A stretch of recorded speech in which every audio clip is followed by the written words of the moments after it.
Here's our mockingbird. He's going to jump up here in a few seconds. There you see him? There he goes. He's going to go over to this telephone pole here. There he goes. He likes to go over there. And they show off. They show off by. Okay. Oh, usually about every 15 seconds to 30 seconds, he jumps up and show his power for showing the girls around the area that he's a powerful bird. See?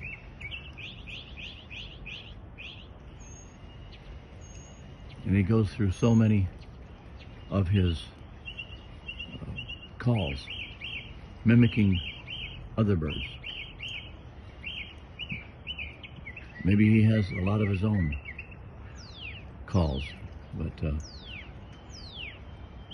it's always enjoyable to listen to. Nature like this is really soothing.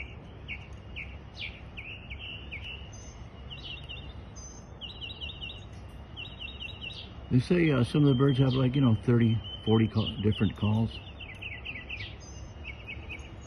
And he does that to get attention, of course.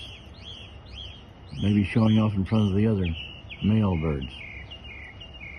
He's doing it quite often right now, about every 10 seconds or so. Sometimes they wait about a minute, 30 seconds to a minute between jumps. Okay. So we enjoy him multiple times during the day, and sometimes they start like 3 or 4 o'clock in the morning. So I hope you enjoyed it.